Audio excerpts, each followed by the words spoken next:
We have another Shir Klali this morning. We are very excited to get to learn with Dr. Devora Steinmetz, who has long been a key faculty member for the summer kollel, as well as for many other Drusha programs and events.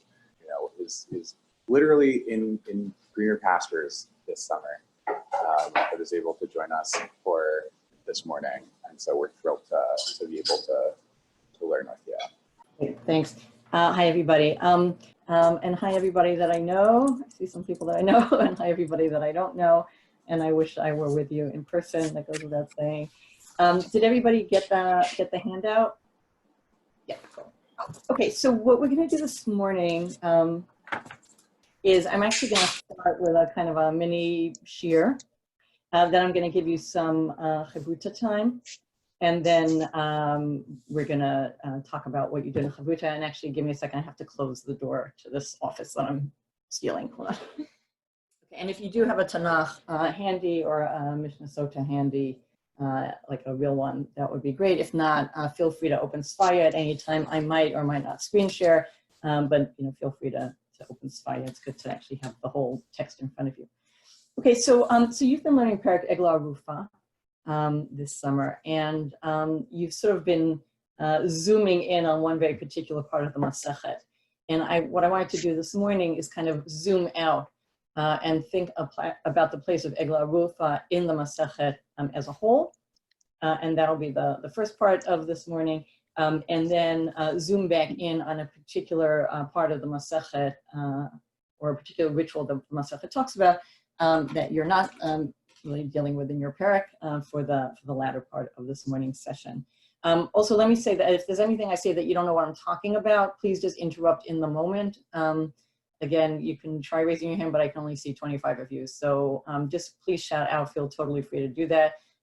If you're missing something that I'm talking about, you don't know what I'm talking about, then that's not very helpful. Okay, so we'll just shout out. Okay, so if you have the first page of the handout, let me just point out the last page of the handout is actually the instructions for chavruta time. So when it comes to chavruta, if I forgot to tell you, I told you that now. Those are your instructions. The first page we're going to look at together. Okay, so Egla Arufa is the ninth and final chapter of Sota. Masechet Sota, of course, mostly talks about the Sota Ritual, right? The ritual having to do, it's based on a passage toward the beginning of Sefer Bamidbar, a ritual having to do with a husband and a wife in a situation where the husband, for one reason or another, suspects his wife of infidelity. He has no way of knowing it. Nobody has seen this. But the Torah sort of provides this ritual where she's brought to the temple before the Kohen, and there is an oath and a curse, and she drinks these bitter waters, and that if in fact she is guilty of adultery, these waters will impact her terribly, and if not, she'll either be fine or she'll be blessed, depending on which interpretation of the passage you take.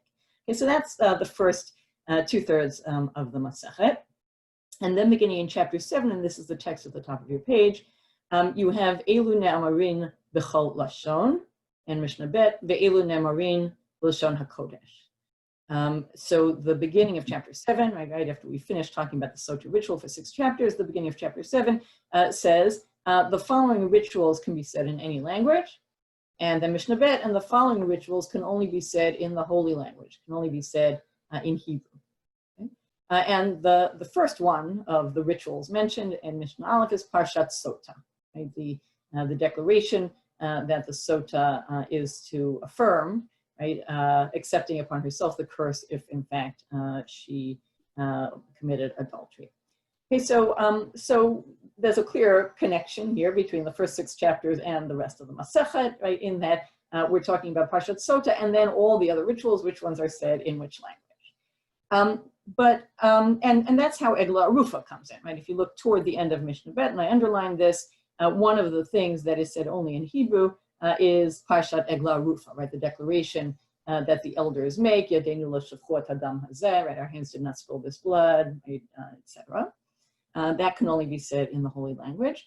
And therefore, chapters 7 and 8 right, talk about each of these other rituals that can either only be said in Hebrew or can be said in any language.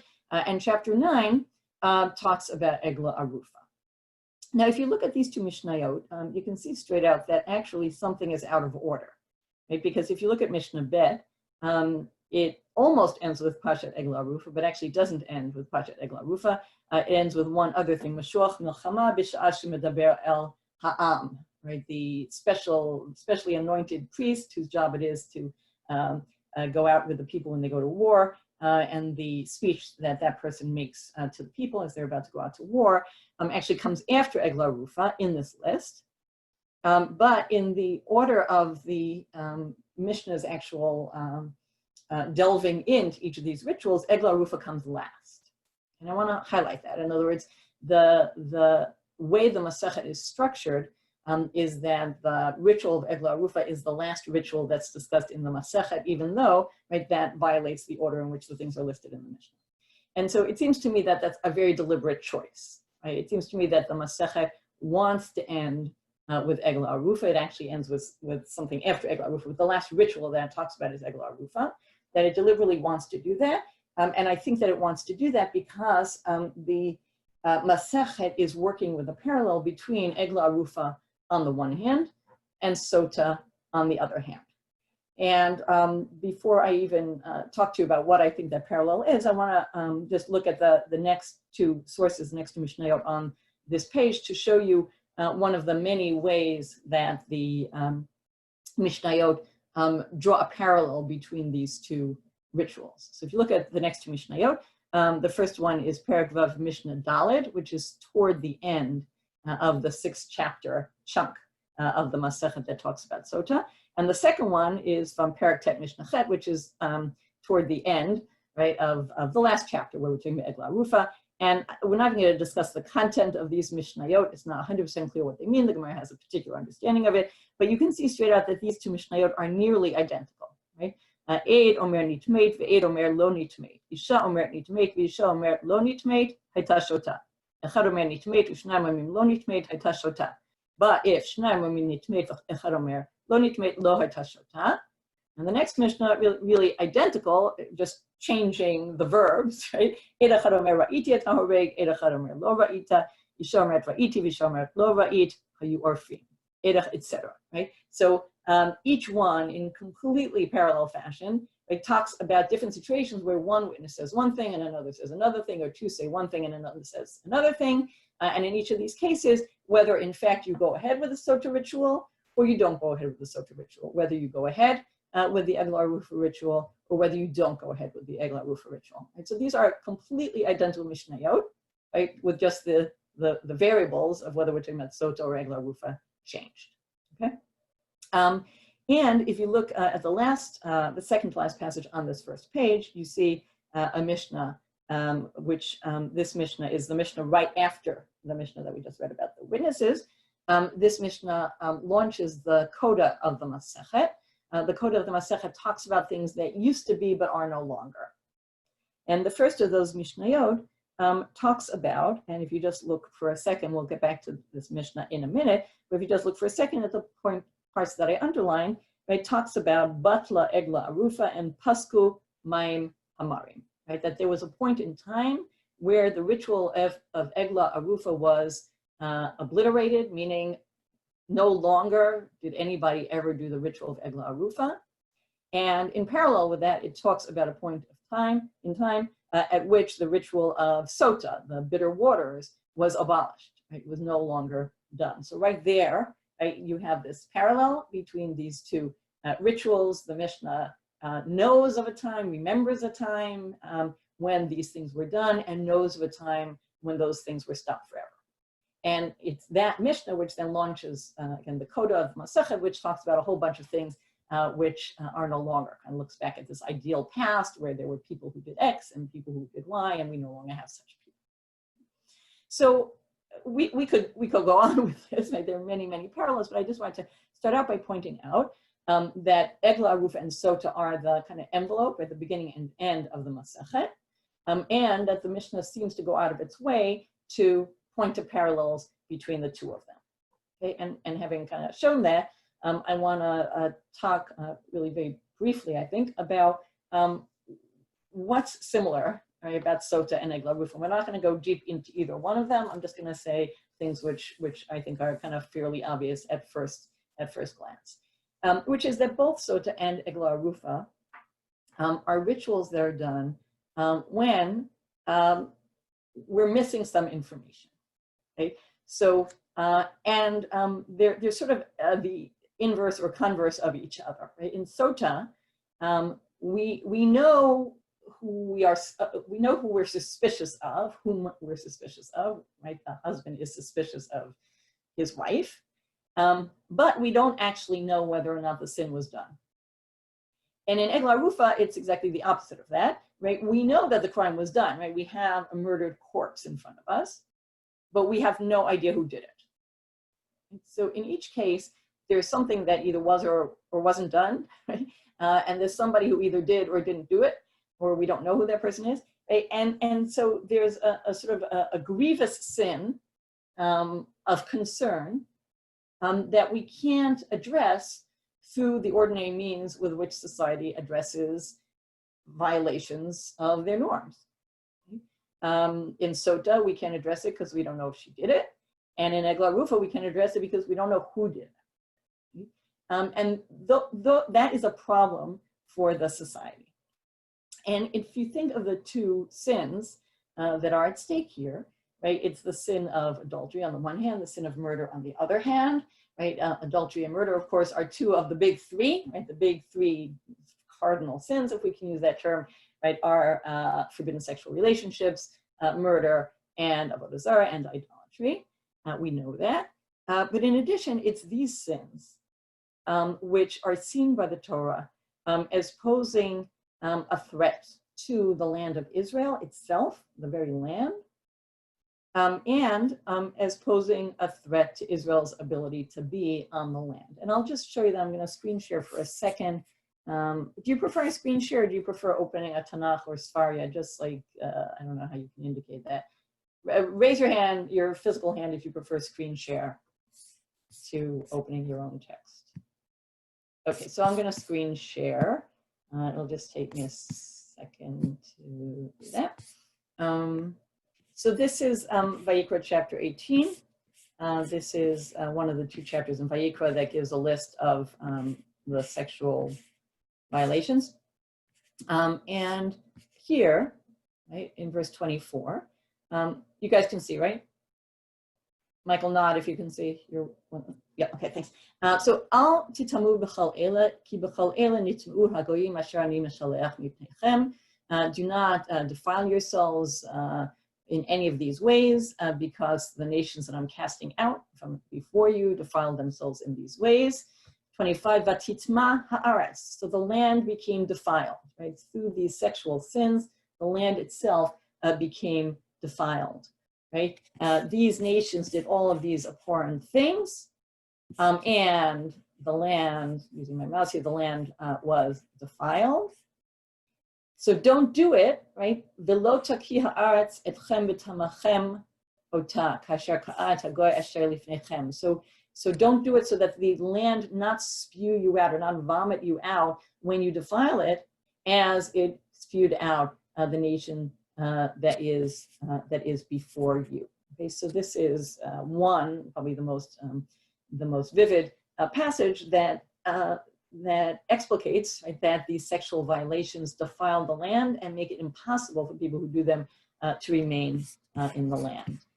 In terms of murder, if we think of actually this week's parsha, it's hard to remember that there are parshiot anymore for those of us who have not been in shul since Purim. But in this week's parsha, we have a long chapter. We'll actually get back to this chapter in a minute. A long parsha that talks about the law of the Ir Miklat, of the city of refuge, which cities of refuge are provided for people who kill unintentionally.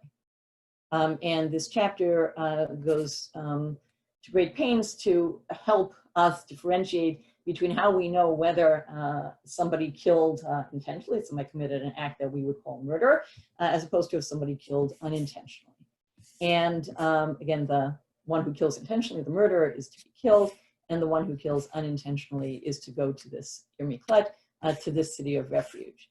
And at the very end of the chapter, in the last 4 verses, which are right here, it says, "V'lo tikhu kofer lenefesh rotzeach asher hu rasha lamut ki mot yumat."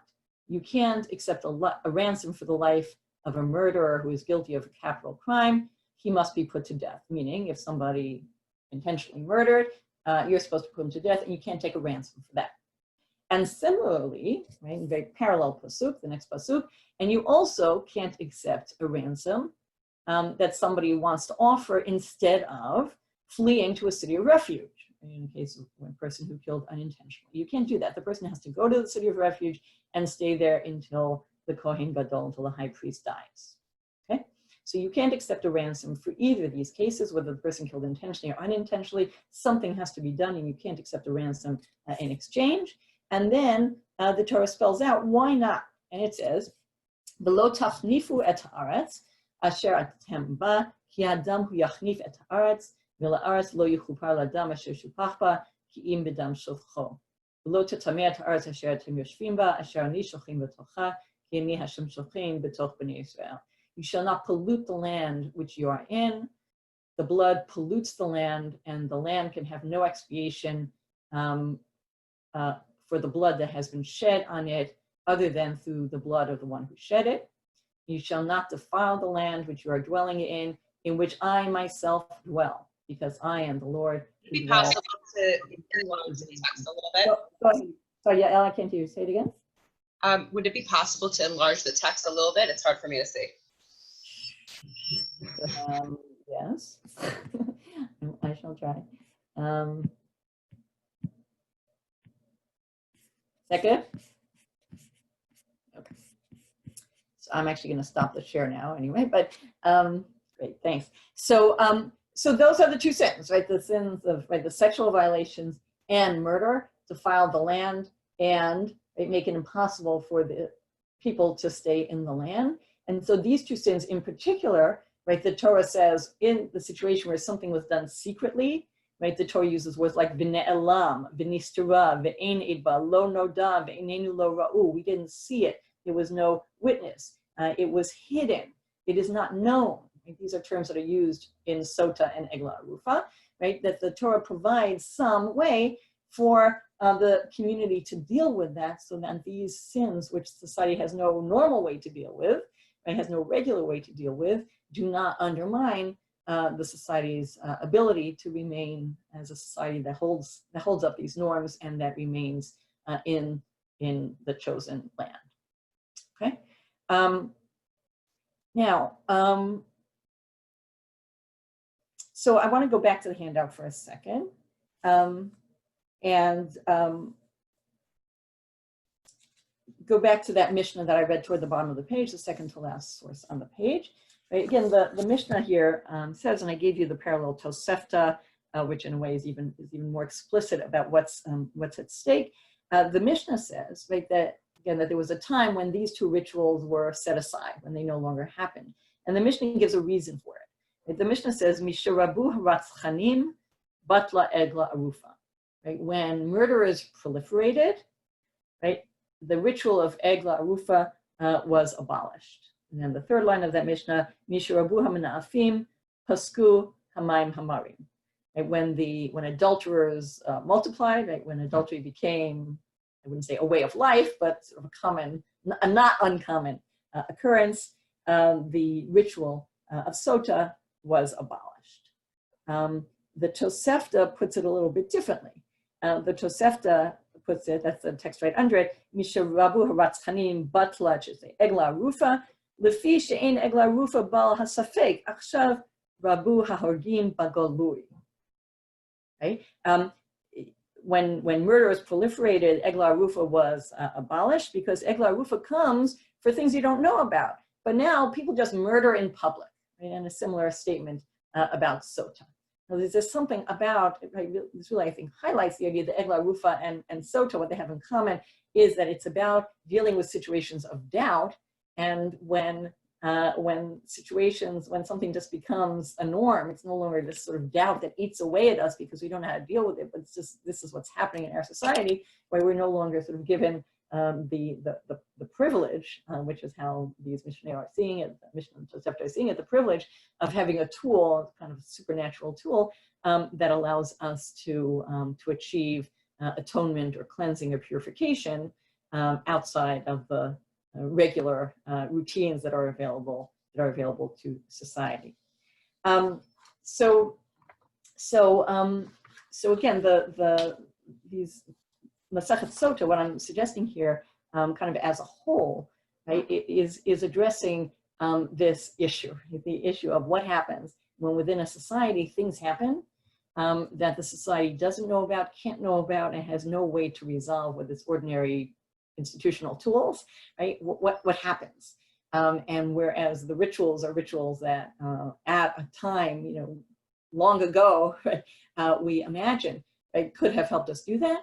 Right? The Masechet ends by saying actually that these tools are no longer available to us, and sort of opens the question of what happens in our societies, right, when things happen that violate our norms, that violate our values, that violate our laws, and that we can't deal with because they are embedded in society in some way that we don't really have the tools to deal with.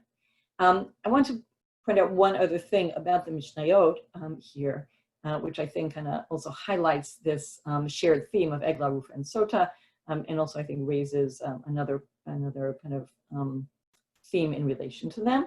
And that's the middle set of texts on that first page of the handout, where there's 4 Mishnayot that I brought that are together. Okay.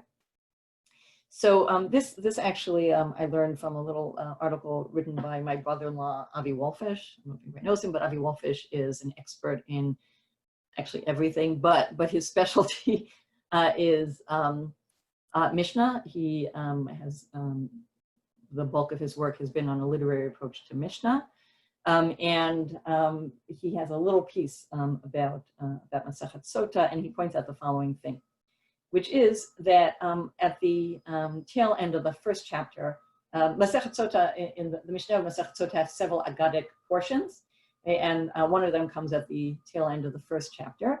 And it says, B'midah she'adam moded, ba modedin lo. So that line should have gone under the word lo as well. Right? With the measure that a person measures, with that measure, they measure for him. This is what we know from day school as midah keneged midah, right? Measure for measure. If you want to use Shakespeare's term, right? Measure for measure. And then it says things which we might find not so positive, but nevertheless, the Mishnah says, she decorated herself, dolled herself up for sin, so God undecorates her, humiliates her, right? She, et cetera, right? Kind of shows that, and then the Mishnah goes on to show other situations where the person receives measure for measure, either in a negative way, right, because they sinned, or in a positive way because they did well. Miriam waited for her brother, and so the entire community of Israel waits for her when she becomes leprous. Right? But the term here is what I want to highlight. Right? It's a metaphoric term of measuring. Right? The measure with which one measures, with that same measure, we measure for that person. Right? A metaphoric or non-literal use of the word measure. But literal measuring comes up in 2 other cases in the Masechet, one of which you've seen, right? One of which is in Egla Arufa in the 9th chapter. So then we have the 1st chapter and the 9th chapter, Sota and Egla Arufa. So this is the last 2 Mishnayot in this little chunk. Ein modedin ela me'ir sheyesh ba beit din, right? We talk about, the Torah talks about measuring, right?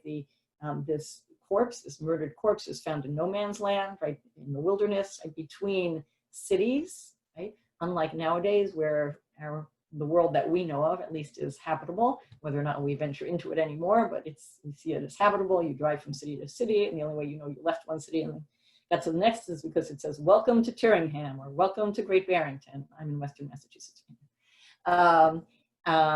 But in those days, that wasn't true, right? The world was a wild place, and then there were these little pockets of habitation, right? So cities were the pockets of habitation, and outside the city was a wild and dangerous place.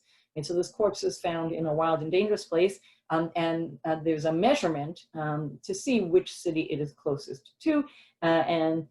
This Mishnah Bet and Mishnah Dalet in the last chapter talk about the rules of measuring, right?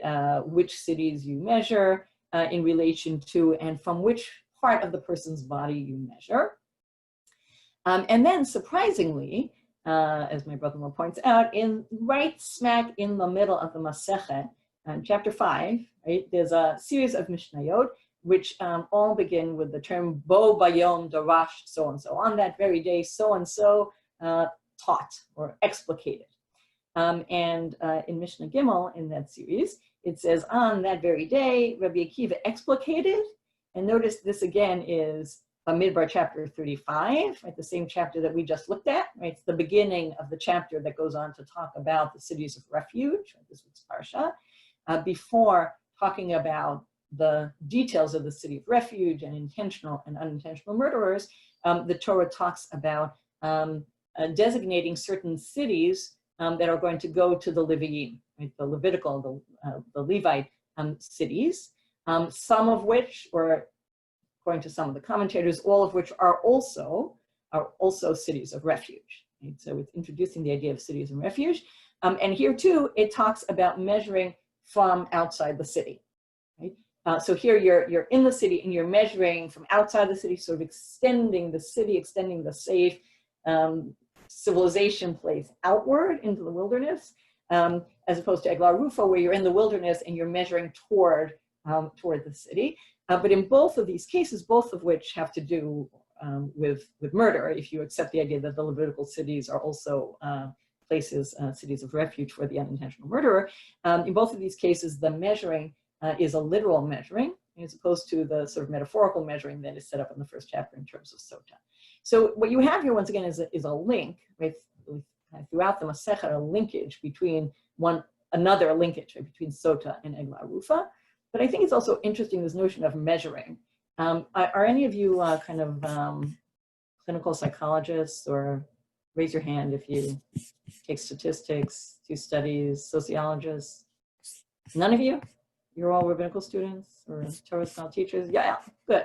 Okay, so there are people out there who believe in quantitative analysis, right? That you can only really make an argument from things that you can measure.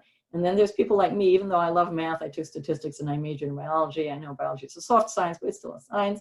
Nevertheless, who kind of believe that qualitative analysis really can tell you a lot too. But there's something about quantitative analysis which seems very sure, right? Because it's something you can measure, right? It's something that you can kind of put a number to. 97% of people say they will never go to a movie again, but only 53% of people say they will never go to the gym again, right? Or something like that, right? So now you know something, right? So there's something about measuring, right? Which, whether this is true or not about quantitative and qualitative analysis, there's something about measuring which kind of puts a number, kind of puts something very specific on something. And I think it's interesting that in a situation where there's something kind of so unknown, whether we're talking about the Sota or whether we're talking about the murdered corpse and we don't know, who the murderer was, that the Mishnah keeps going to this kind of motif of measuring, that in a world in which we cannot know, maybe there's a way to actually pin that thing down. So it just kind of strikes me that's kind of a way of kind of raising up the anxiety that we have about not being able to pin it down and kind of trying to pin it down. But whether or not you accept that interpretation, right, once again, you have this parallel between Egla Arufa and Sota. So I just want to kind of close this portion by kind of just summing up and reflecting on that very end of the Masechet that kind of looks at what we're missing in our day and age that we had in days of yore,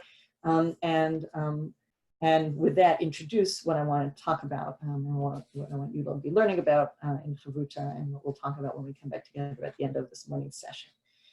So what I'm suggesting is that the Masechet as a whole is deeply concerned with the threat of unknown sins, and that it primarily, of course, focuses on Sota, secondarily on Egla Arufa, and that those two rituals form an envelope structure, raising up this concern about the threat that a sin that we don't know about, we don't know if it was done or we don't know who did it, the threat that it poses to a society that therefore doesn't really have the tools to deal with it. and that the Masechet affirms that the time in which we had these special ways to deal with it is lost, and that we live in a world in which these rituals are no longer available. And that's why you have this kind of morose ending of the Masechet about remembering this kind of ideal past and situating ourselves in a time in which that ideal has passed, right? No longer is with us.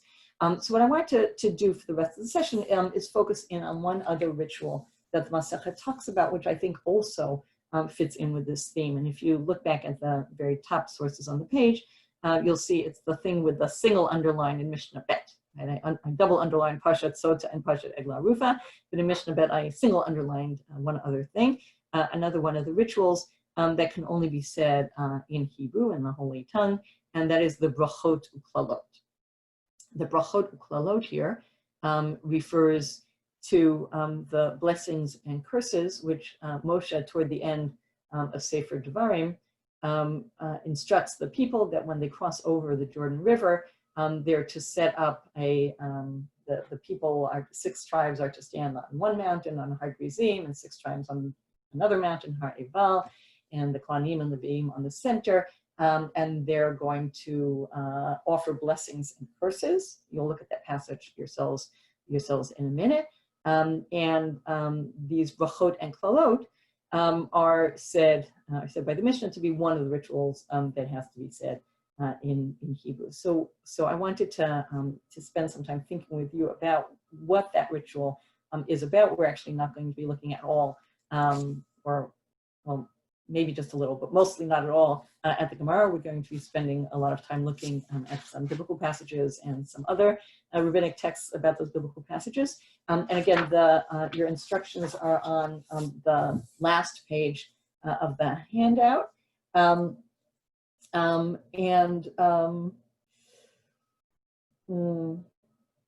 I gave some extra stuff for people who are quick, but try to pace yourself and try to get through the first 4 paragraphs. So don't spend forever on any given thing. If you don't understand something, either, I don't know, signal to me if I'm still online. If you're, I don't even know if we can do this once you're in breakout rooms. I've never used breakout rooms yet. Or just skip it and we'll come back to it. We'll go over all this together. So try to make your way through most or all of what I've designated, which is not everything that's on this very long handout. Okay, are there any questions before I let you go to your breakout rooms? Cool. Okay, hi everybody. I really would like to enable people to speak up at will. So I'm not 100% sure how to do that in the best way, but you can help by just speaking up. And those who have had me as a teacher in the past should feel most free to speak up first so that everybody else feels that they have permission. But if you're not speaking up in the moment, do mute yourself so that we don't have a lot of mess in the background. Okay, cool. So, let's start with the text from Devarim chapter 27. And let me just ask, and people can kind of nod or shake your head like this. Is it helpful if I pull up the source sheet as a screenshot? Is that helpful to you? Okay, everybody, people, guys, either yes, and keep doing it so that I can see all of you, or no. Is it helpful or not? Just, okay. Some people say yes, some people say no. Okay, so I'm gonna pull it up, and those who don't like it, just adjust your screen so you can see all of us, and those who like it can have the screenshot more open, okay? Good. And I am gonna try to adjust mine so I can see more of you too, so give me a second while I do that.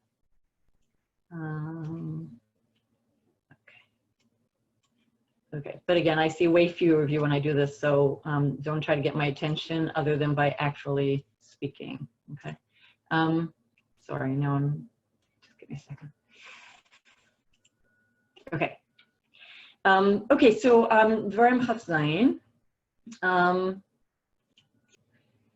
So what did people notice, first of all, about the content of these Klalot? Did people get to look at some of the commentaries on that? yourself and speak. My chavrita Rivka noticed that they were all in setel, so she actually. Okay, wait, I'm sorry. Hold on one second. Wait, hold on one second. I'm sorry, but I'm having a hard time finding speaker view, and I want to see who's speaking. Who's speaking? Yeah, Al, is that you? Yeah, Al, yeah. Okay, go ahead. My chavruta Rivka noticed that they were all the kinds of things that you do in setel, so she basically anticipated what the Rashbam said.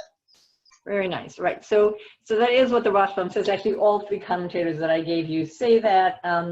So, there's 12 of them, presumably corresponding to the fact that there are 12 tribes. 11 of them are specific. One of them is general.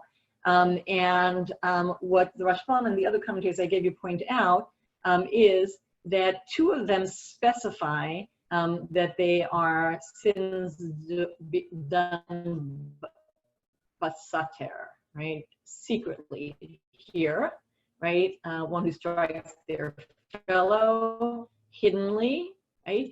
And the other one, the first one, right? Somebody who makes an idol and puts it in hiding. Right? So those 2 specify in hiding. The others don't specify in hiding, but the Rashbam and others point out that these are sins that are specifically done in places or situations where they're unlikely to be discovered. So for example, the Rashbam points out, we look down at the Rashbam here, he says, right?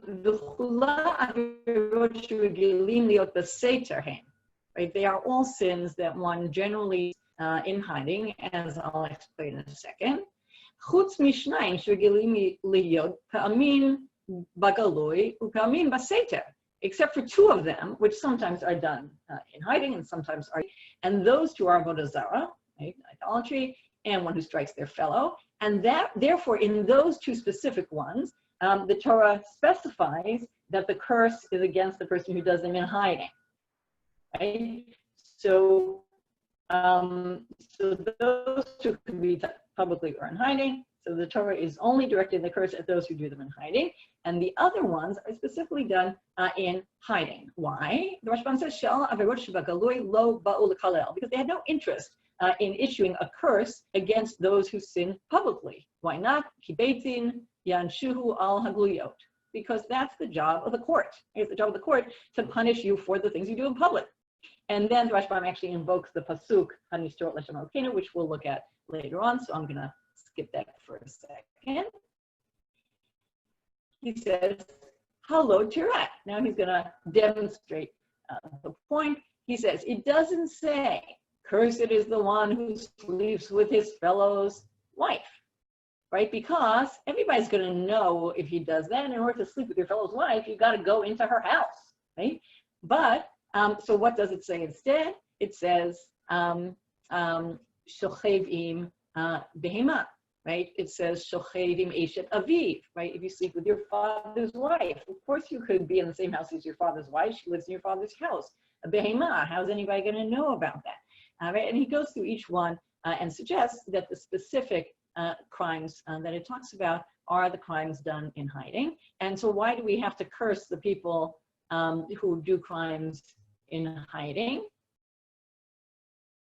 Well, he doesn't quite say that, so I'm asking you that question. So what's the function of these curses then?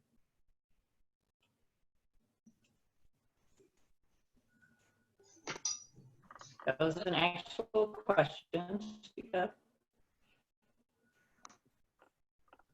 Presumably there's a difference between having what to hide, and like when you're out in the desert, everything is so open and everything is almost like there isn't privacy. But then like when you start to acquire property and everything, then you enter into this space of doing actions in private. That's interesting. So you're already trying to answer the question, well, why now? You're saying they're about to cross over the Jordan, right? And when they cross over the Jordan, they're to do these blessings and curses. And what you're saying is that once people sort of settle down, spread out throughout the land, have their own homes, their own neighborhoods, it's easier to kind of hide something. Whereas in the desert, it was a lot less easy to do that. Okay, that's possible. We'll get back to that. But why just even before that, why do we need to issue curses against people who do things in hiding? Because otherwise there's like no culpability for it, because no one can punish you except for God.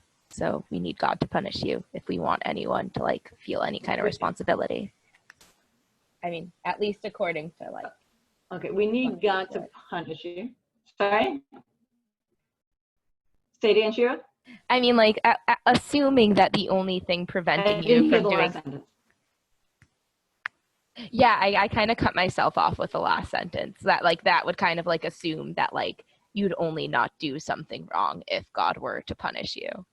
Okay, so that's interesting. Shira's into deterrence, right? When we think about different theories of punishment, Shira believes in deterrence, right? That the only reason that we can hope that people might desist from doing bad things is if they think they're going to be punished, and therefore we want to make sure that they know that they're going to be punished. That's one theory of punishment.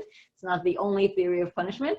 And as we saw, right, the Torah in, let's say, the in the passage that we'll read or read to ourselves, or pretend we read to ourselves this Shabbat about murder in Bamidbar chapter 39, right? The point of punishment is not deterrence. That might or might not be an additional point, but the point is below tachnifu et haaretz, right? Is to keep the land from being polluted, right? The point of desisting from or punishing people who do sexual improprieties is so that the land not be defiled, so that you not be kicked out of the land. So whether the point of it is deterrence, or whether the point of it is one of these other things, what you're saying is, right, we need to bring God in, and this is what we saw essentially with Egla.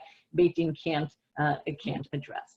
Now, Dvir suggested that the reason we want to do this now is because we have a greater fear that there's more opportunity to do things in hiding once they come into the land than in the desert. In the desert, it was harder to hide, and in the land, it's easier to hide, right? So Dvir was already getting to the question, like, why now? Okay, so that's one possibility. Did other people have thoughts about that? Why now? Why is it that specifically once they cross over the Jordan, they have to be particularly concerned about sins in hiding? Were there any other thoughts about that? They're going into a situation of having much more freedom than they've had before, in terms of going from a situation where they're being very kind of rigidly led, and they're extremely constrained in where they are and what they eat and everything that they do, to a situation in which they might think that they have complete freedom. Mm-hmm. And so now is a kind of, and in particular, they're going to have a lot more privacy than they did when they were in a camp of 600,000 people. So now it's a moment where they might go demob happy, but. Interesting. So your second point is I think related to what Dvir said, right? They have more privacy. There's more sort of opportunity to hide. But the first point you're saying is they're sort of maturing in a sense, right? Their adolescence is in the desert. God is watching over them. God is telling them what to do. They have a sort of immediate sign of dependence on God. After all, they get the man every day, right? They get fed because God's feeding them, right? And Sefer Devarim in general is cognizant of the fact that once you're in the land and you're more kind of independent, and you can start to think that you sort of, pull yourself up by your own bootstraps and are only dependent on your own efforts for your survival, that you might be more likely to reject God's commandments. Okay, great. Any other thoughts? Why specifically now, when they're crossing the Jordan, is it necessary to invoke these curses?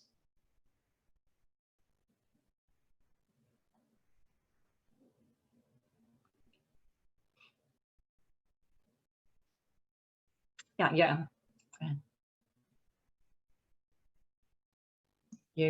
Just the general idea of being in a new space and needing to establish a code, a moral code. That was my initial thought when I read the Psukim. And say more about that. And how does this do that?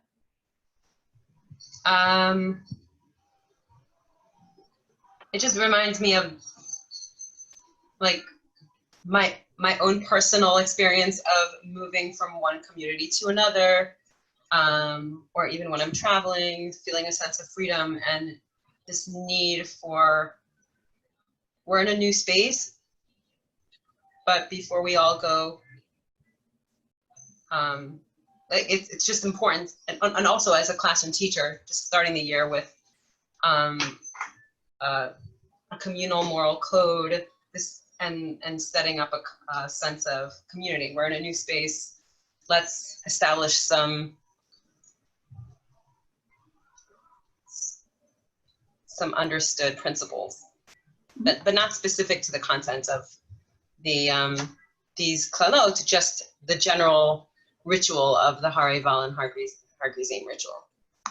Okay, so that's certainly true. In other words, it's certainly the case that essentially there are, as Chazal recognize this, and in that, if anybody got to that text from Devora Steinmetz, it mentions this, that there's kind of the initial covenant at Sinai.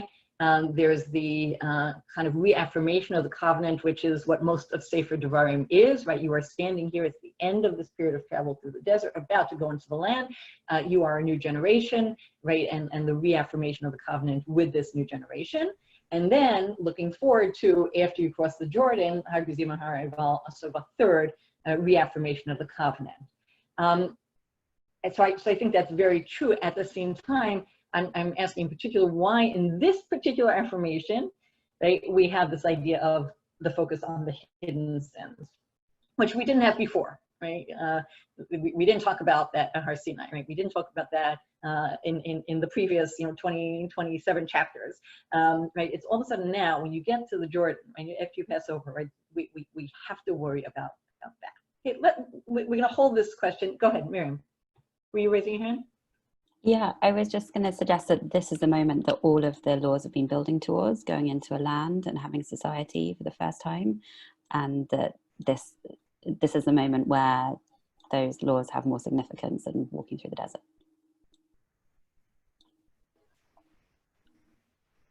Okay, so you're saying there's some.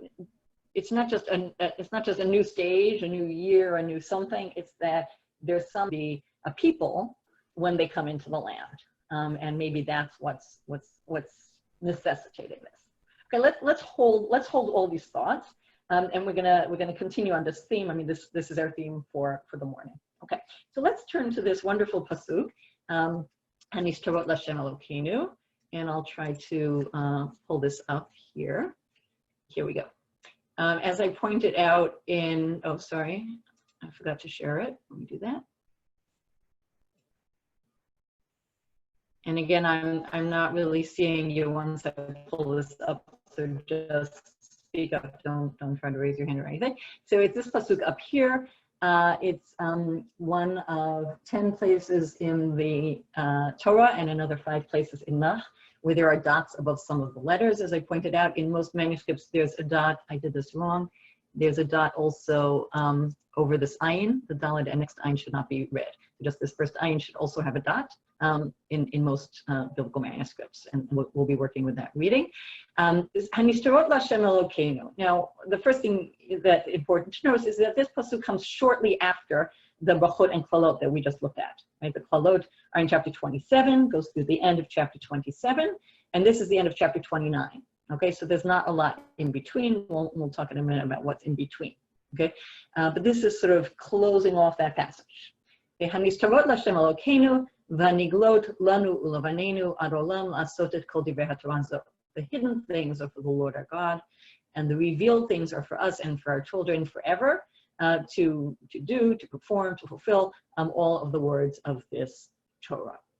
This is the pasuk that the Rashbam actually was referring to when he pointed out that the reason, according to the Rashbam, the reason that the uQlalot only refer to hidden things are because the uQlalot, the revealed things, are our problem. We have courts to do that. We don't need God for that. Right? We only need God for the nistarot. Again, what we were talking about earlier today. We need God, right, when there's a murder committed, but we don't know who the murderer is. We need God when we don't know whether or not adultery has been committed by a certain woman. Right? Those are the nistarot. Right? But the niglot, right, we know that somebody committed adultery. We have witnesses. We know who murdered somebody. We have witnesses. Right? That's lanu ulevanenu. Okay, so this, as Rashbam notices, right, is almost a kind of a restatement of why we need those uqlalot, right? But on the other hand, things are for God to take. And this pasuk is extremely interesting, even before we get to the dots, because actually, even though what I just said it means is, I think, the simple pshat, and it's the contextual meaning of this verse actually gets used in our liturgy, and especially in our Yom Kippur liturgy, where it actually doesn't talk about kind of communal responsibility for sin, but it talks about our own sins and the sins that we might have committed and not known about. So this verse has many different lines within our tradition, within our liturgy, but we're not going to be focusing on that here. Here, it seems very clearly to me, what does the community do about sin? Well, if it's revealed sin, we'll deal with it. If it's secret sin, God, we have no capacity to deal with it. It's for you. But what happens is there's these 11 dots. Lanu, Ulavanenu, and the ayin of Ad. And what are the dots doing? So, contemporary scholarship understands almost the consensus, I'd say, of contemporary scholarship is that when dots appear over letters in the Torah, the dots mark potential erasure, that those are letters that either were understood as erroneous, they shouldn't be there, or that were doubtful, maybe they shouldn't be there. And so that's what the dots marked. And that idea actually is reflected in this very nice midrash about Ezra, right? Ezra HaSofer, Ezra the scribe. This is from Avot Rabbi Natan, and it says, why, right? Why are there dots on Lanu and Ulavanenu and on the first ayin, on the ayin of the word Ad? So it says, Kach Amar Ezra. Im Yavo Eliyahu, right? In other words, attributing those dots, attributing the text of the Torah as we have it to Ezra, right? So why'd you put the dots there, Ezra? So Ezra said, because when Eliyahu comes, right, so Eliyahu, among his other things that he does, is the one who comes at the end of time and clarifies all things that are unclear, right? So if Eliyahu comes and says, why did you write those letters? I'll say, that's why I dotted them.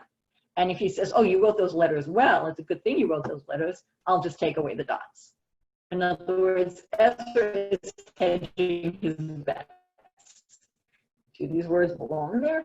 Or do these words not belong there? He's not sure, and so he both includes the words and puts dots, okay?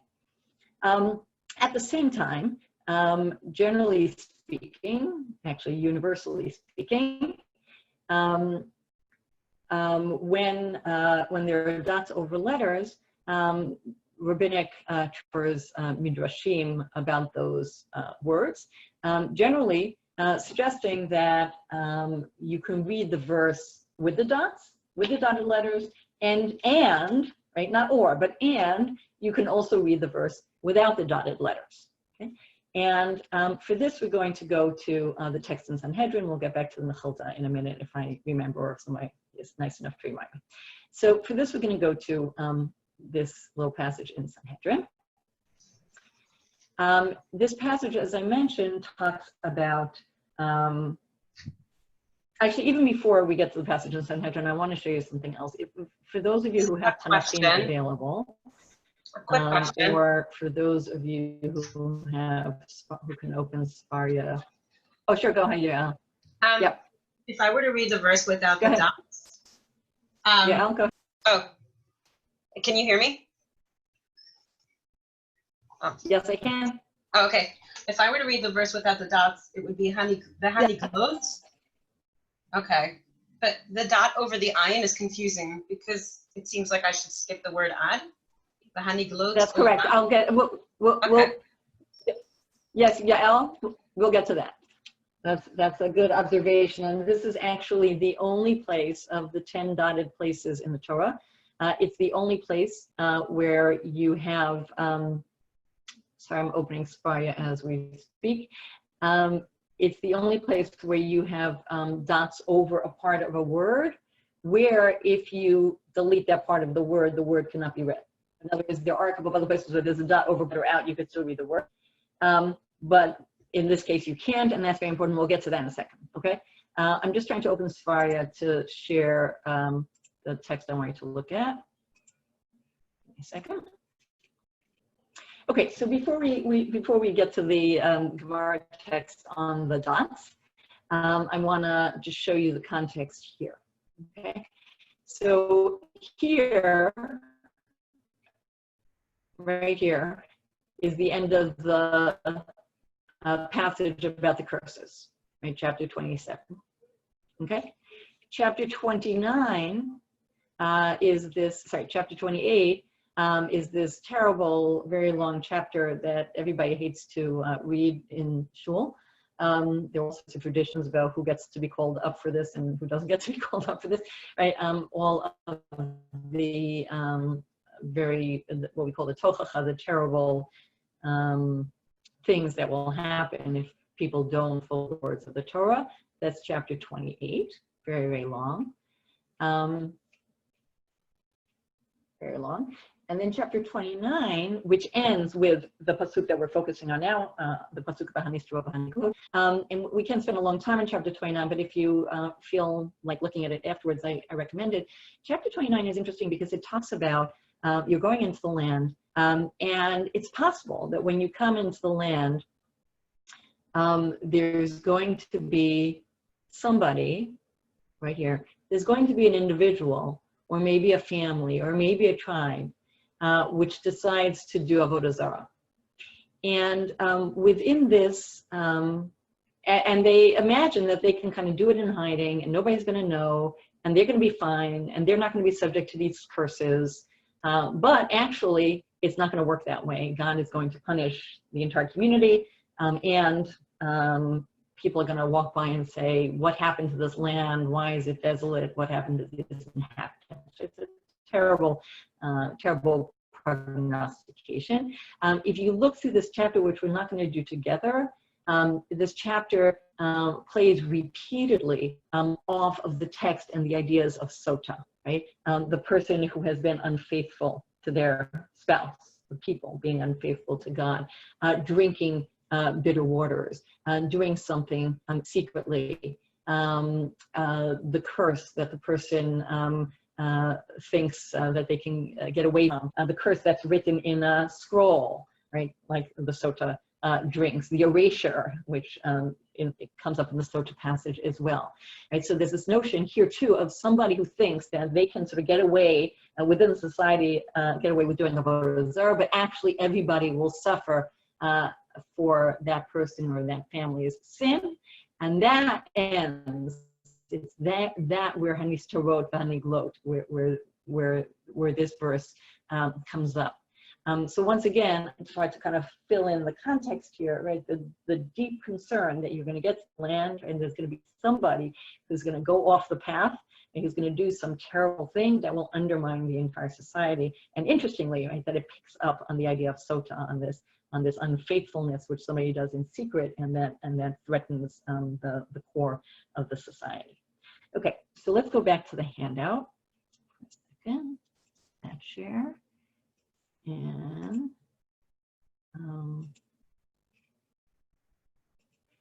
start a different share. Okay, so here is the Talmudic passage about this verse. Okay.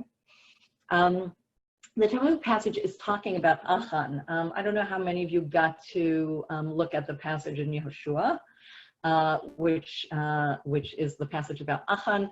Very briefly, Achan is the story of the second conquest when the Israelites cross over the Jordan into the Promised Land. The first conquest is the conquest of Jericho. And it's not really a battle at all, right? They just kind of surround the city for 7 days, blowing the shofar, and the walls come tumbling down. And they feel, I guess, pretty good about that. It seems like a good way to win a battle, no bloodshed on our side. After that, Joshua declares all of the possessions of Jericho to be cherem, off limits, dedicated to God, nobody's allowed to take it. And then they go off to the next battle. They think it's going to be easy. They only send 3,000 people into battle, and they have a territory, and Joshua is horrified. And then God reveals to Joshua that actually this is because Israel has sinned. And if we have time, we'll get back to the whole idea of Israel has sinned. But in fact, what's happened is that this one individual whose name is Achan has violated the cherem, and he has taken something from this forbidden, the forbidden remnants, the forbidden possessions of Yericho. Okay. Now, the Gemara here, again, if we have time, we'll get back to that story later. But the Gemara here is talking about the Achan story. And that was the wrong share. And is, right? Yes, and is working with the assumption, just before the part where the excerpt begins, is working with the assumption that actually Achan has been doing the same kind of sin all along. Every time they went to battle, he took the Gemara notices that this is the first time that the people get punished for Achan's sin. And that's where the passage begins. And the Gemara says over here, well, if he was sinning all the time, ad hashta mai tama lo yanush, so why wasn't he punished until now? And Rabbi Yochanan says, well, the reason, or why weren't the people punished till now? And Rabbi Yochanan says, Lefi shelo anash al hanistarot ad shavru Yisrael et hayarden, because, right, people, or the community, was not punished for hidden sins until the people crossed the Jordan. Okay, so he might have sinned hiddenly all the time, no consequences for the community, but once they cross the Jordan, somebody sins in nistarot, right, in private, and now everybody is punished. Can I just ask a question? Go on. You might have mentioned this earlier, but I'm not sure I fully understand why the passage is making the assumption that Achan was a sort of regular sinner in this capacity, taking the spoils of war when he's not supposed to. Like, do we have textual evidence for that in any capacity, or what are they building it off? Yeah, so you could take a look at this later if you want, but they're working off the fact that when Achan confesses his sin, Yoshua finds out that it's Achan and asks him to confess, and Achan does confess. He says, v'chazot asiti, right? He says, I've done this, like this, like this, and so the textual prompt here is, I've done this and this and this, which I've done this, and I've done this and that and that, meaning I've done it many times. And why they choose to read it that way, I'm not sure. It could be because they want to make the point that they're about to make. I'm not sure, but that is the textual prompt that they're working with. Okay. Thank you. So now the Gemara says that this idea that Rabbi Yochanan says, which is that they only get punished for they start getting punished for the hidden things only when they cross the Jordan. The Gemara says that this actually correlates with one of two Tanaitic positions. Right? The Gemara is now going to quote a Breita, Tanaitic text, which includes two different opinions as to when, if ever, the people were punished for hidden sins. So we're going to focus on this Breita now. Hanistarot Lashem Elokeinu. This is our pasuk.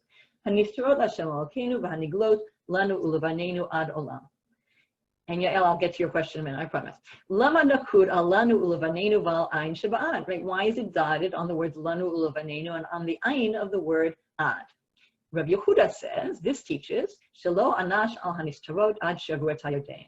Right? This teaches that it is only when Israel crossed the Jordan that they started to get punished for the hidden things. Right? And this is the position that was reflected in Rabbi Yochanan's statement about Achan. Amar le Rabbi Nechemia disagrees. He says, "V'chi anash al hanistarot le'olam." Right? Was Israel ever punished about hidden things? That's impossible. Right? Rather, he says, skipping a little bit, Kishem shelo anash al hanistarot, kach lo anash al onshim shebegalui ad shavru Yisrael et hayarden. Rabbi Nechemia says, no, actually Israel was never punished for hidden sins. So what changed at the Jordan? What changed at the Jordan was that before they crossed the Jordan, the community was not even held responsible for sins shebagalui. Right? They weren't even sins that they had full knowledge of. When they crossed the Jordan, they became responsible for the sins that they had full knowledge of, but they never, ever became responsible for the hidden sins. Okay, does everybody have down the two opinions? To kind of boil it down, both opinions that something changed, something changed when Israel crossed the Jordan. The difference between them is the Rabbi Nehemiah thinks that what they became responsible for then, which they were before, is the real things. Rabbi Yehuda thinks that real things, and now they become responsible even for the hidden things. So let me very briefly address on, and people must in the next 2 minutes try to work that out later if you want. So Yael asked the following question. She says, I'm looking at these dots and you have to pretend that there's a dot over the first. Can you hear me now? Yes? Okay. Yeah, we can hear you now. Yes, we can hear you. Okay, that was very loud. Okay, okay, cool. So, so we'll try it this way. So I'm looking at you on my computer, and I'm listening to you on my phone, and that's why you see me twice.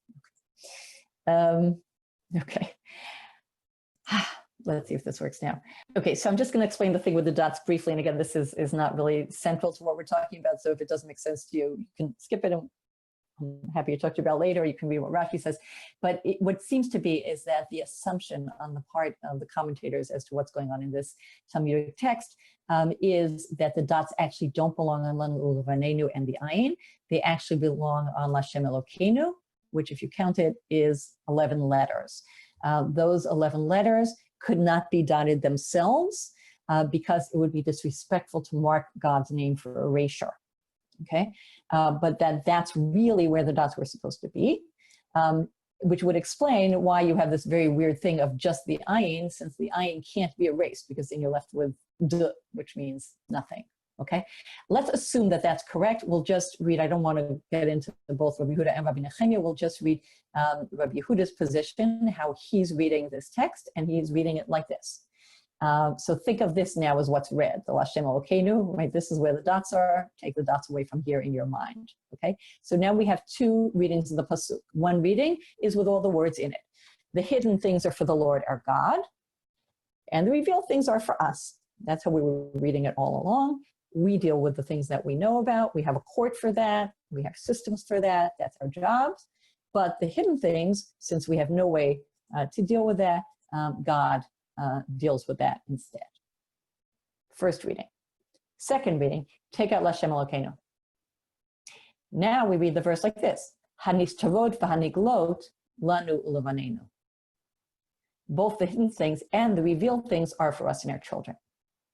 So that seems to be Rabbi Yehuda's reading, right? Rabbi Yehuda is saying, right, there are two different situations described in this verse. One is where the niglot were for us, but the nistarot were for God. That was the original idea before we crossed the Jordan. But once we cross the Jordan, you take out these words. And actually, lanu ulevanenu, for us, we have to be worried both about the niglot, and we also have to be worried about the nistarot. God's not going to get involved anymore. It's something happens when we cross the Jordan. Okay, so that's what seems to be the case in terms of how they're reading the dots. Okay, so let's go back. And by the way, that's just look very quick. We're not going to get into it, but this is Mechilta de Rabbi Ishmael on the Aseret HaDibrot, on the Ten Commandments, and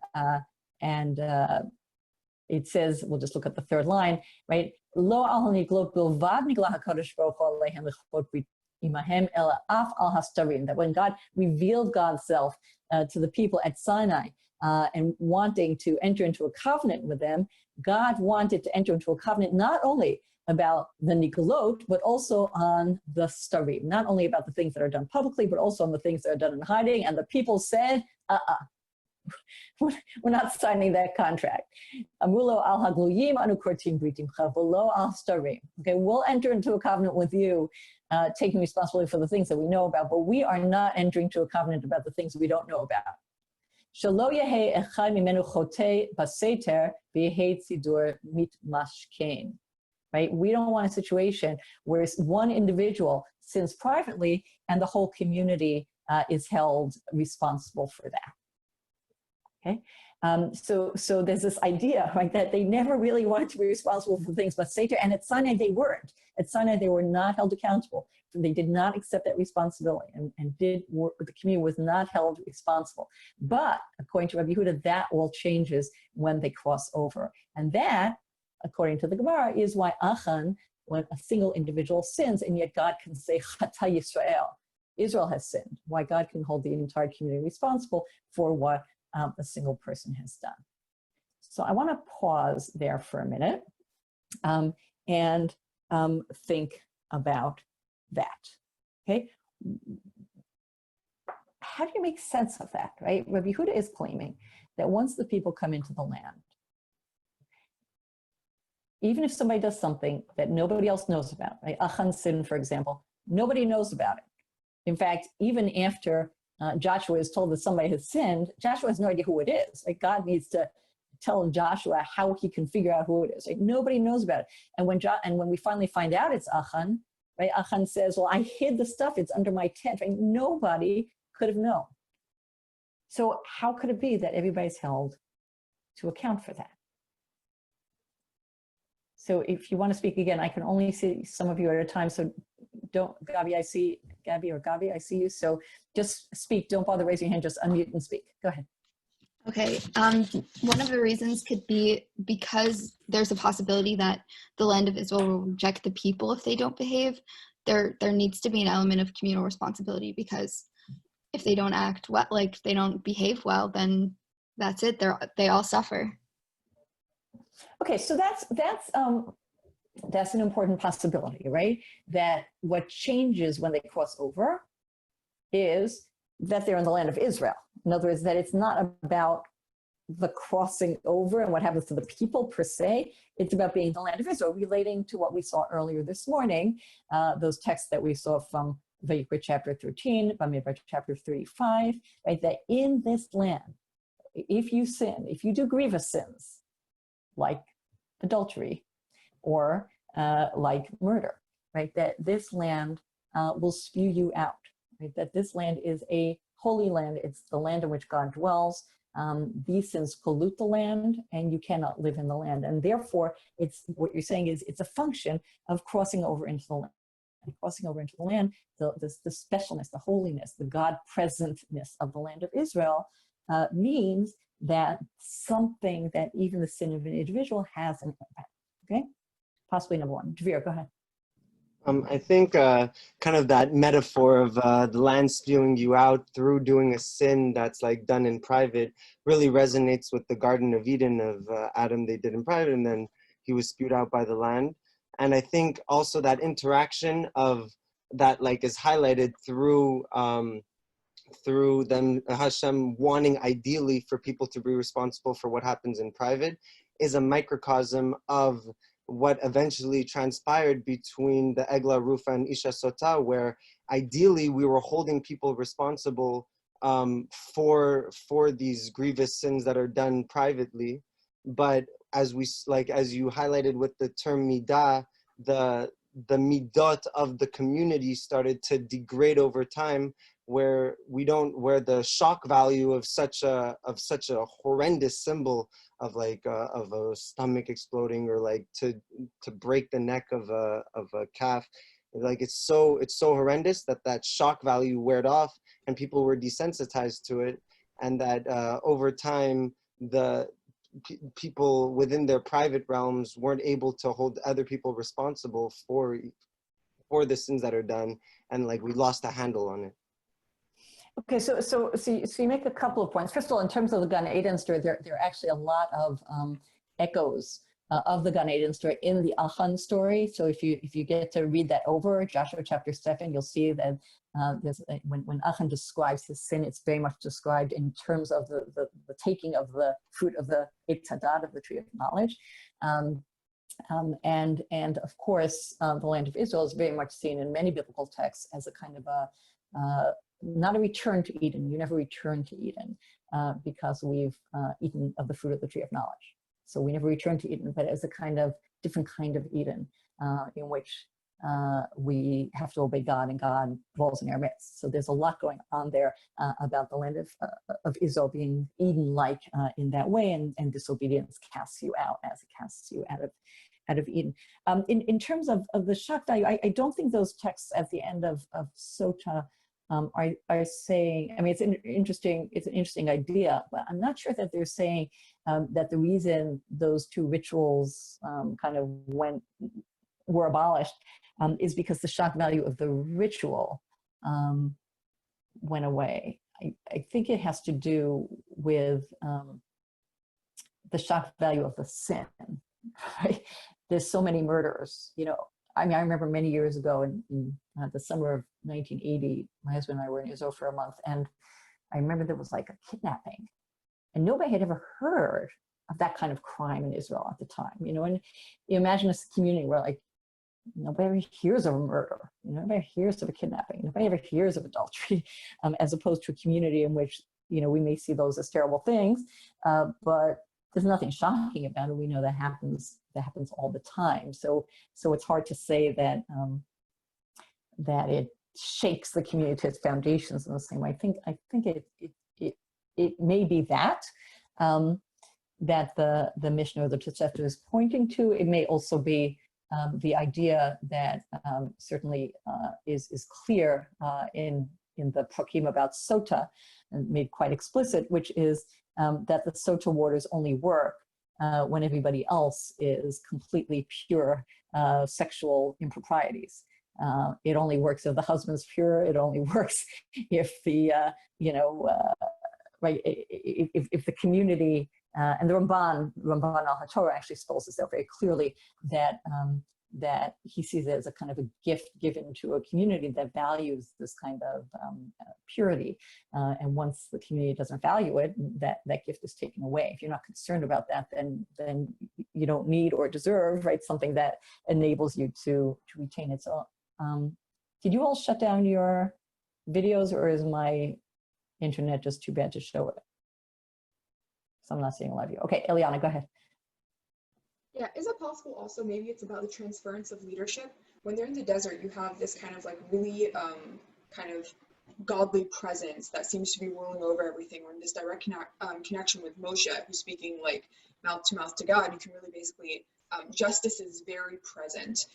Versus when you go into the land with the transference of the leadership into a much more human place, it might seem that you would need that kind of extra oomph right there to remind, like as a human like reminder. In terms of with what's happening with Achan, human leadership gets to be responsible for culture in a way, right? And as humans become responsible for the creation of culture as opposed to God, perhaps it's the human and the human nation as a whole that needs to be kind of, to some degree, creating a culture in which a person can think it's acceptable to do these type of things. Great. Okay, so I hear you saying I think a couple of things, and you were going in and out a little bit, so if I don't get this exactly right, feel free to unmute yourself and correct. I hear you saying a couple of things. One is that maybe it's not so much about the land of Israel per se, but about the crossing over, right? That when you cross over, you become a nation. And in fact, there's a whole language within these chapters of talking to the Hayom Hazen Yeta La'am, you've become a nation today. So the whole notion of becoming a nation, which is different from a group of people, right? A nationhood means that you are responsible for all aspects of nationhood, for the economy, for social structure, for legal structure, for absolutely everything, right? And so there's something about becoming a nation when you cross over, right, that puts a different kind of responsibility on the community. That's a particularly interesting idea, because what it means is that we could then think about that idea not only in terms of those of us who are privileged to live in the land of Israel, but think of that in terms of those of us who live in any nation in which we are participants, right? We live in a democratic society. We vote. We have the power of the pen. We have many other powers where each of us has not so much, but but we are, participants within the nation, within our cities, within our smaller communities. And if what it's about, if what kind of triggers this communal responsibility is that notion of nationhood, of walking into a space where we as a group and as individuals have responsibility for ourselves, then it's not about the land of Israel per se. And then we can start thinking about kind of what are the criteria, right? What are the criteria of community? What are the criteria of groups? What are the criteria of nations? What are the criteria of political arrangements that create this kind of total responsibility, even for things that we don't necessarily know about, right? So I think that's very important to think about. Is it the land of Israel per se, or is it the crossing over into nationhood? And if it's the latter, right, how do we understand that? What are the critical criteria there? And how do we then think about that in terms of our own communal and political lives? Okay, I want to raise a couple of other ideas here. So really, I'm sort of asking two different questions. One is, what is it about this moment of crossing over that triggers this kind of responsibility or accountability? And I'm using those terms right now interchangeably, but in a minute I'm going to differentiate between them, right? What is it about the crossing over into the land that triggers this kind of communal accountability and responsibility, even according to Rabbi Nehemiah, for things that we couldn't know about? Right? And the second question, which I want to kind of turn to now, and which some people have already spoken to a bit, is how could that be? Right? I mean, Nehemiah says that's crazy. How could you ever hold the entire community accountable for something that one person does? Neil over here, I'm seeing Neil right in the middle of my screen. Neil has a little idol in the drawer of his desk, in his room, in his house, in I don't know where, rural whatever. I'm held accountable for that? How could that possibly be? Right? That's the Achan story. Right? How could that be? Right?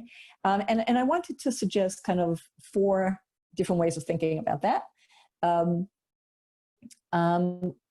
One is to say that actually there is something about our society which enables that to happen. In other words, that when Neil does that, Neil, do you mind that I'm picking on you?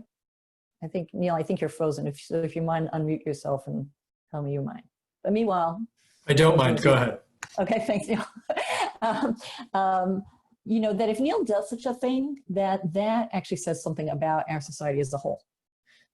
Either it says something about our society as a whole because we raise Neil up, because we continue to hold Neil as a member of our community, and in some way, if Neil does such a thing, it says something about all of our values. Right? That's one possibility. Either about our values or about the ways in which we succeed or don't succeed in communicating and embedding our values in members of society. Kind of that's one possibility, right? So it's not really his act; he did it, but in some way it says something about where we're all headed, or what we're all thinking, or what we all care deeply enough about. That's one possibility. Another possibility is, no, it's just Neil, right? He's the bad apple that chapter 28 of Devarim talks about, chapter 29 of Devarim talks about. But nevertheless, if we don't know about it, maybe we should know about it, right? Maybe there's something problematic in our society as a whole because, if we think of the things that are happening in our society right now, certainly thinking about the last month or two in particular, there are things that maybe we didn't know about, but we should have known about. So maybe it's not us. Maybe it is us, right? Maybe it's all of us who are in some way guilty of the same thing that one particular police officer does. Or maybe it's not us, but we haven't made it our business to know, and we should have known. So if it's hidden, maybe it shouldn't have been hidden, right? Those are two different possibilities, right? Both of which are saying that in some way, we do actually bear responsibility, right? If these things happen, and if they were able to happen secretly, in some way that actually is our fault. It's not just this one person's fault. Right? That's one set of possibilities. And there's a second set of possibilities, which kind of goes in a bit of a different direction, which is to say, no, it's not actually our fault. And actually, we couldn't have known anything about it. Thinking back at the Achan story to make things a little more distant for a minute. No, it's not necessarily that Achan takes this stuff because in some way he's enacting some Yetzer Hara, some impulse that we all have. And no, actually, there's no way we could have known about that. He hid it in his tent. You know, we certainly don't live in the kind of society where we dig under the floor of people's tents or look under their mattresses, right? So actually, no, we couldn't have known. It's not our fault. It's not our responsibility in the sense that we're responsible for the fact that it happened, but that nevertheless, that we're held accountable. Now I want to sort of make that cut between responsible and accountable, but nevertheless, we're held accountable. And how could that be, right?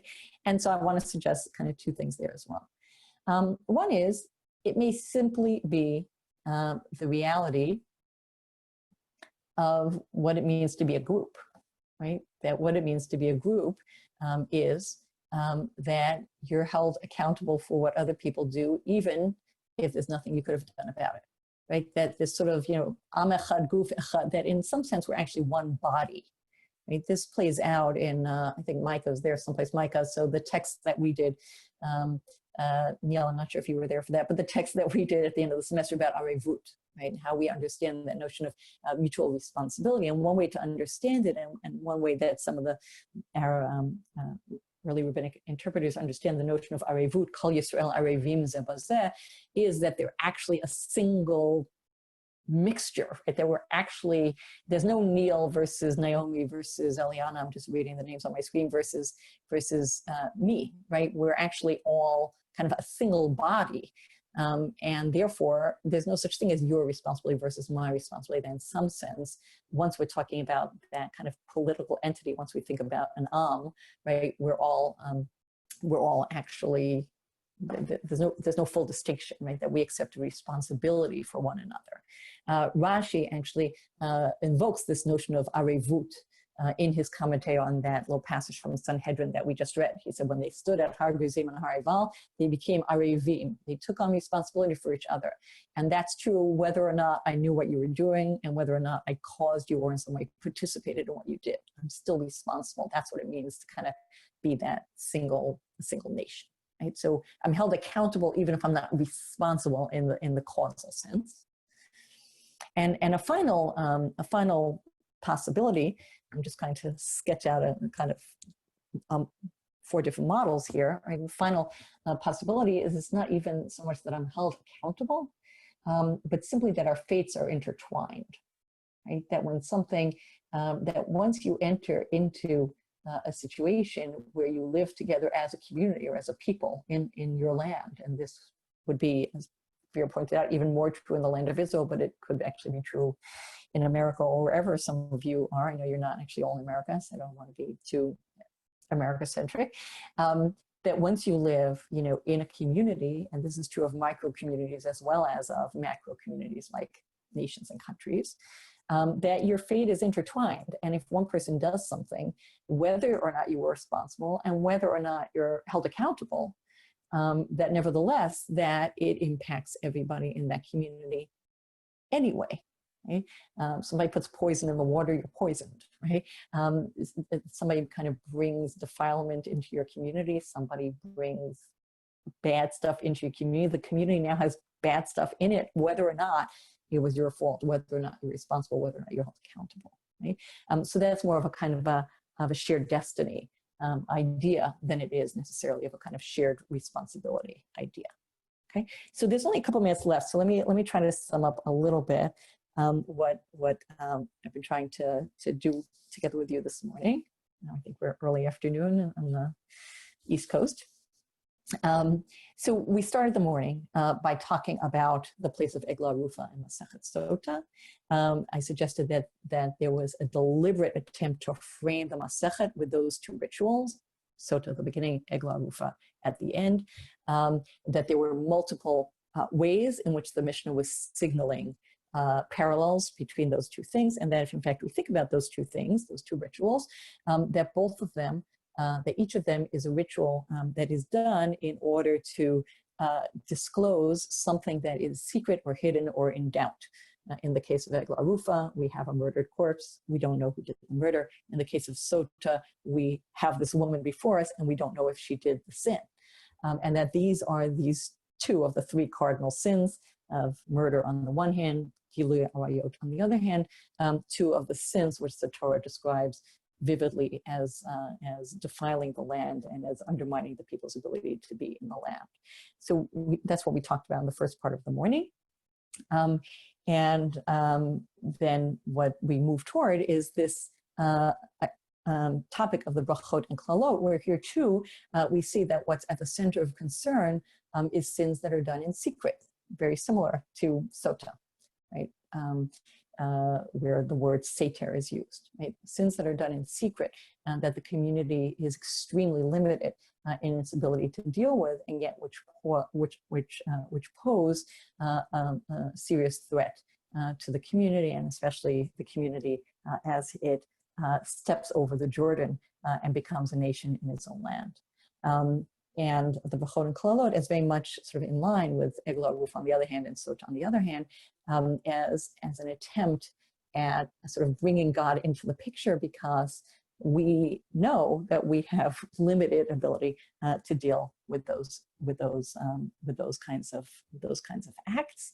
And finally, again, recalling something that we talked about in the first part of this morning's session, the end of Masechet Sota, which avers that both the Egla Arufa ceremony and the Sota ceremony no longer exist, that we're living in a different kind of world, right? That was a world in which these kinds of sins were so few and far between, in which the community held itself overall so much to the norms and the values that it believed in, that we could imagine having and needing, right, and these rituals to help, clean out those spots that were rare, but that we live in a very different world, right? We don't have that ability to kind of invoke divine participation in helping us address these secret sins that we're not able to deal with ourselves. And I think, so similarly with the Berakhot and uQlalot, right? It reminds us, I think, of the threat of these kind of hidden things. And by hidden, I think, in our own world, we can think of hidden not only as things we don't know about, like Neil's idol in his desk drawer, but also as things which are hidden in the sense that we know they exist, but they're so hard to pin down in terms of where exactly they sit, who exactly is responsible, how exactly we deal with it, right? That they're so embedded in our society that they're hidden in that sense, right? Hidden in full view, because they're so, they penetrate so deeply that it's hard for us to think about how we kind of address that. It's not one person's sin and we have witnesses and we bring them to court and punish them, that's it, right? It's a much more kind of,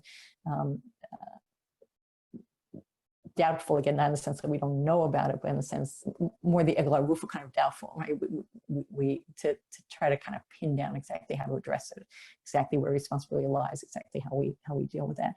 So I think that this Masechet as a whole, and the particular text we looked at today, to my mind, kind of help. They don't give answers, but they help, I think, raise up some of the quandaries of our moment. In terms of thinking about where we sit in relation to some of the very difficult problems in our community.